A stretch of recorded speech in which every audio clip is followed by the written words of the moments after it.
A little bit of rain this morning. It's all very light rain or just some thicker clouds out there and around Dallas-Fort Worth. And it's filling in all the way up into Oklahoma. This will get more abundant as we head throughout the day. And the reason being is that we'll get some daytime heating. We're going to get our dry line to move east. We've got the moisture in the atmosphere. There's a lot all that's going to come together. Now, it doesn't look like it's going to be loads of everything coming together. It's going to be just enough where we could see a small threat for tornadoes. We have a 3 out of 10 on our Torcon. And we also have that threat for hail. We could see some pretty big hail firing up. So there's lots of moisture. We just showed you those dew point temperatures in the 50s and 60s. This is a dry line and it's a boundary, just like our cold fronts and warm fronts. They're all just at boundaries, and they're lifting mechanisms as well. And so ahead of it, we have warm, moist air. Behind it, we have warm, dry air. And these move during the day. One of the reasons is you get that daytime heating, and so you get the atmosphere to mix up. And so that can actually force it to move east. You can get winds, strong winds that punch in and make this bulge out to the east. Regardless, it's going to be east of the dry line where you will see the weather.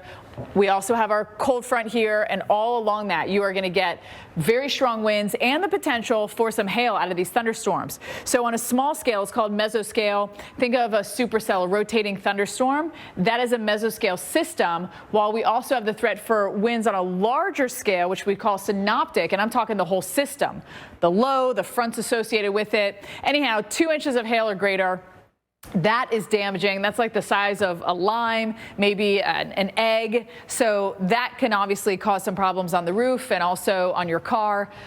3 out of 10 on our Torcon. The max is a 10. And as we go through the day, you'll see everything kind of bubble up as we head into the afternoon hours. So 1 o'clock kind of starts from Tulsa down into Oklahoma City, pulls east and gets more explosive around 4 o'clock. And it just continues to crank as we head into the evening hours. You'll see this line develop into the evening hours, nighttime, though I know now it's like 7, 8 o'clock. It is still bright out that we've switched our time. This all moves east, and as you see, it holds together, brings the threat of damaging winds not only to Texas, but severe weather tomorrow, Paul, along the I-10 corridor. Yeah, the northern section. Well, majority of it just hits the Sierra, and it's just been coming out. It's been getting inland, but not as intensely. Though Utah has had huge snow to water equivalent.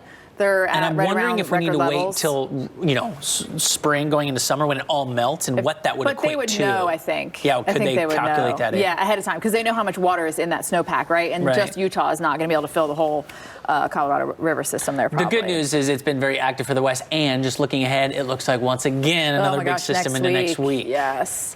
All right, so all that rain is also helping local wildlife. Salmon are constantly moving and migrating, which is really difficult to do these days as their habitats warm up and dry out. Yeah, they need a rest on their travels, of course, just as much as we do. Check out the salmon rest stops. It's a real thing. Fascinating. And I know Montana, too, with some of these heat waves that we got in the last couple of summers, they will actually close off fishing between like noon and 3, 4, 5 o'clock in the afternoon because the waters just get too warm. And then, of course, they can go in once the water's cool enough because those fish, if it gets too hot, they just they don't survive very well in warm water. Or they try to find the cooler spots, under shade and whatnot, too, as well. Well, for more stories like this, check out Pattern on these streaming channels. And welcome back into Pattern. Before the break, we heard from the river partners about what they're doing to help migrating salmon. But this group also works on floodplains. Yeah, Julie Rittner is the organization's president. She is with us to actually show how they encouraged an area to flood as a way to actually keep dry during the floods itself. And so they kind of changed everything. Earlier this year, parts of California were inundated with water, but the community of Grayson, I guess, went without much harm because of the floodplain there. What was the area like before, and how did you guys actually change that floodplain?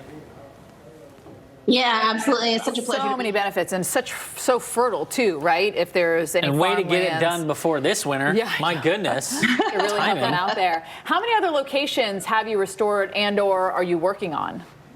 I wish we could somehow just pump it, Pump it down in there. Yeah, just real quick, get it down there. Julie Rittner, president of River Partners, thank you so much today. I was thinking like a massive syringe, and then but just the opposite, get it to where I think it's pretty cool. They're kind of doing that, Jen, with directing the water to those more porous areas because then it's trickling in faster. Yeah, I wouldn't have thought about that. I mean, that's what everyone's been asking about. Why can't we better capture the water? Well, they're working on it this afternoon. Anything.